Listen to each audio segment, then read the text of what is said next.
Hey guys, this is New York Prime, aka Cop King. Welcome to my first GBA video. I chose Castlevania Harmony of Dissonance because I love Castlevania. I'm a huge Castlevania fan, and I've loved pretty much every single Castlevania games, even Castlevania Judgment on the Wii, which was a pretty bad fighting game, but I liked the idea and the concept of it. This is my first GBA game, a Game Boy Advance game, and it was a pain in the ass to actually make to get the footage that I needed to. First of all, I needed to find the right emulator. Then I had to find the right everything about the game. I I forgot what I was going to say. I had to find convert it. Then I had to make sure that it fitted into SHAREfactory. It was a major pain, but now I've done it, I can always do it. So there will be a lot more GBA games, and I hope you enjoy this video. Please like and subscribe. We'll start off by saying this is back when Konami was a good company and made great games, like this one, Castlevania Harmony of Dissonance. I love the logo and the idea, the sound. Everything about this intro is perfect in its simplicity, and the logo just looks so cool. As here, I was pretty much getting used to using the emulator, because I haven't really played a game on a keyboard for ages. I accidentally logged out and I had to do it again. But I kept it in because you get to see the intro, and it gives me more time to talk. And you can enjoy the intro for what it is.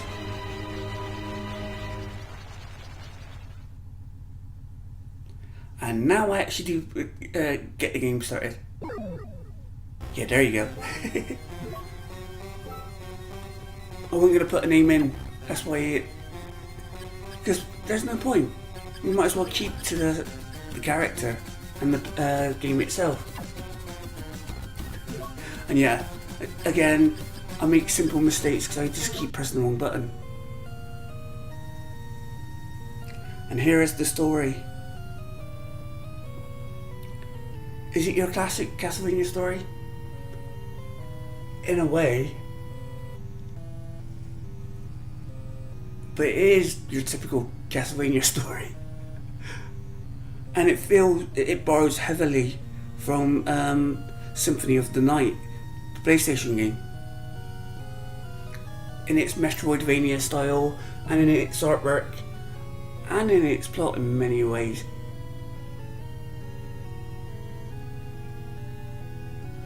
And yeah, that's a washing machine if you can hear that, above me.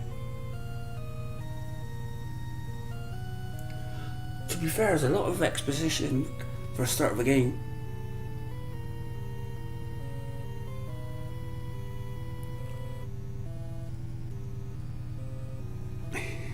But it is done, I love the look of the castle. It's typical Castlevania, but it works so well. For me, the 2D Castlevanias are the best Castlevanias. And there's your title logo.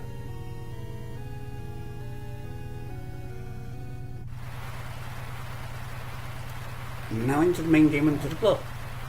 As you can see, just looks a lot like Alucard. Maxim looks your typical Belmont.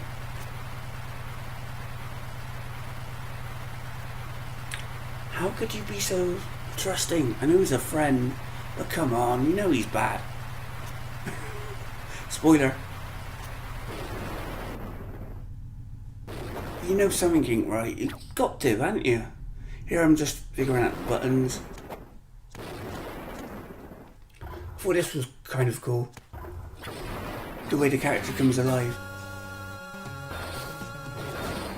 Even the walk animation and the after shadow effect on the character is very Symphony of the Night and Alucard. The creature does look very cool in its lumbering state. Here, even if you don't jump, it automatically jumps for you. And to be fair, that's a pretty cool fire effect for Game Boy Advance. That's better than the fire effect in Mighty Number 9. And I'm just stood there because I'm trying to figure out the buttons, I think. Took me a little while. Again, here I'm trying to figure out the buttons.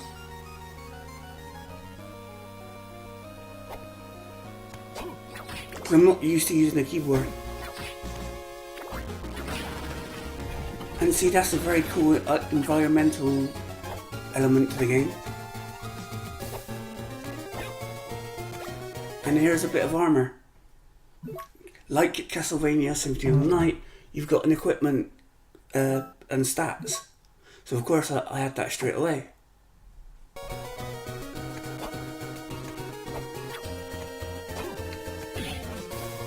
The issue I have is the jump and the attack, doing the two at the same time.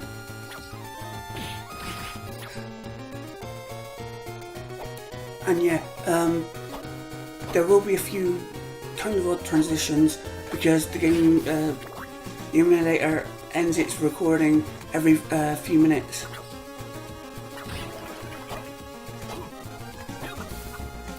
So you never classic Castlevania enemy, and even the Symphony of the Night enemy. The detail in the background is just so good, even though it's a Game Boy Advance game. To be fair, Game Boy Advance was one of my favourite systems. I just loved it. And that's why I'm going to be focusing on these games as well as the PlayStation 4.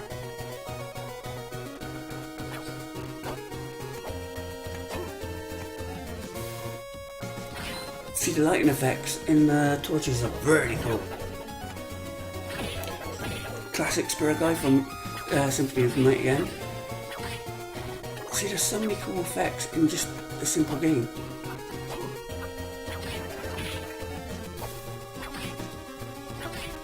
To be fair, the effects are better than a lot of games, but again, Mighty Number 9 comes to mind. See, to be fair, I'm not sure what to really say at some points. This is just basic platforming and yeah, platforming and attacking. But here's the saving screen, and this saving screen is very cool. It beats like a heart. As you can see there, I've transitioned because I had a problem with the game and I accidentally exited out, but I was at the same point, so carried on there. As you can see, hearts use your sub-weapons, which I haven't used just yet. Hopefully I'll use one now.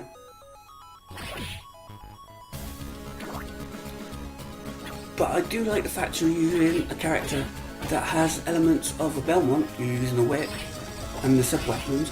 You're also elements of Alucard, which, if you're watching the Castlevania video, you may know that Alucard is Dracula backwards.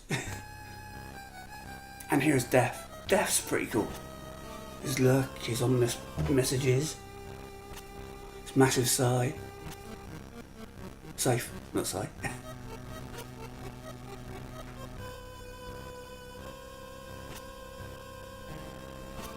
Foreshadowing.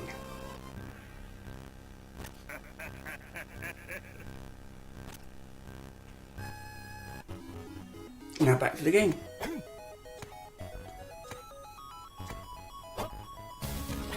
And here's the castle map, because the map is huge, just like any Metroidvania games. Here I was trying to see where it was, but I couldn't find it.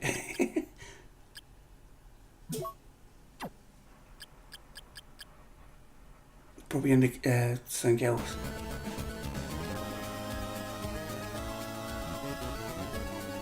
Don't know why I'm just stood there.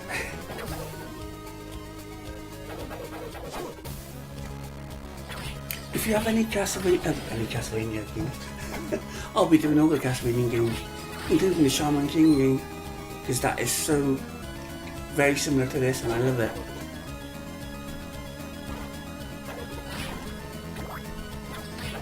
be fair, this isn't as nostalgic as Final Fantasy VII, but it still feels like a good game. It still feels really, it still controls really well. The graphics ain't brilliant. The sprites look a little bit sort of compressed, but the actual gameplay and the mechanics of the game are spot on. Here's a very simple puzzle. If you've played a game, you probably know what to do in this game, in this puzzle. Especially if you've played a God of War game.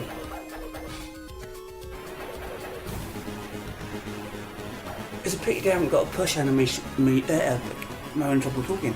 Pity they haven't got a push animation. It's just him walking into it. Could you really push something by walking into it?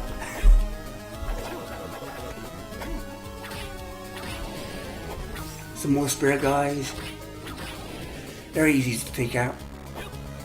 They may get a lucky hit in, but that's all it is.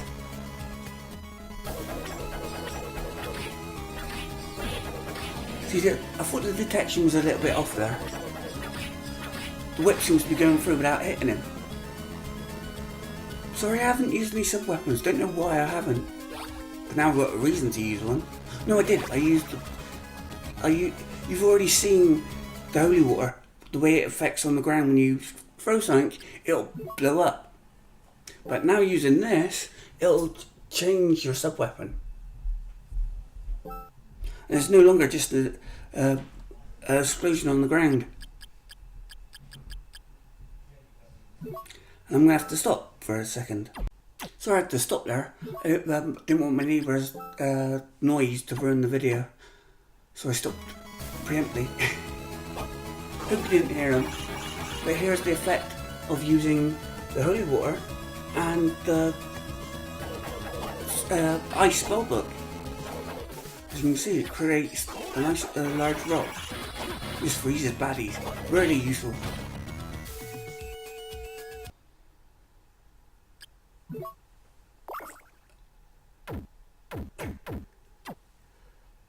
Just looking at use the potion, as you can tell. I don't think I needed to. I think I wasted it.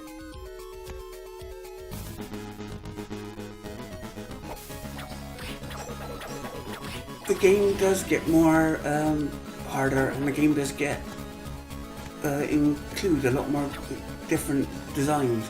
It's just the start of the game. Why am I going back here? It's always weird when you watch something and you wondering, why did I do this? I'm actually really wondering, why did I go all the way back?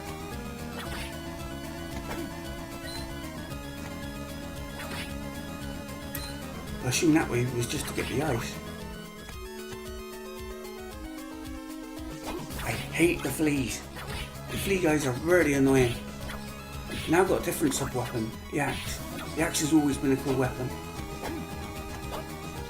In its normal form, it just arches over you. And there you go, you can save. See, that's why I reckon I used my potion too soon. Now where do I go? Oh yeah, your sub-weapon uses hearts, but your special weapon uses the magic leap bar. The ice does. I think that's a good technique. The bats being a curtain.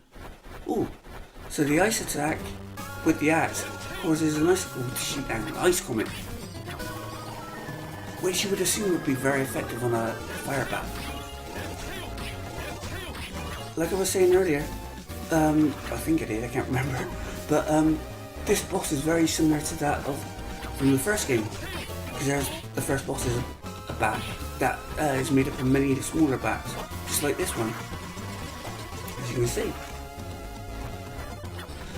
And yeah, the controls were being a pain for me.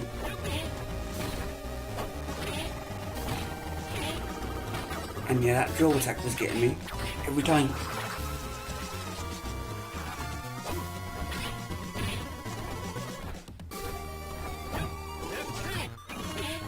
I just try to keep using ice power.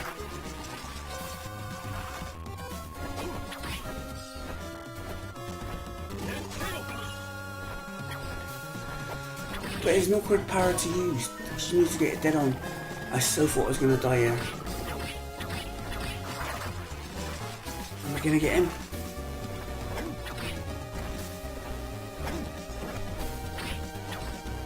Yeah, you can level up and get a little bit OP'd. But here, I haven't leveled up at all. And there you go, he goes down in a blaze of glory.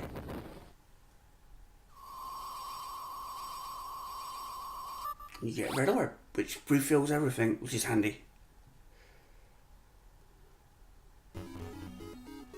There I decided to have a look what's next, but decided to go back to the save room. Because I wanted to end the video.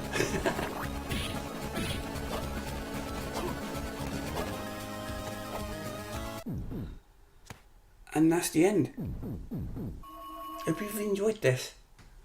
Do you prefer me doing commentary or do you prefer just pure gameplay? Let me know which games you like. Let me know if you've enjoyed this.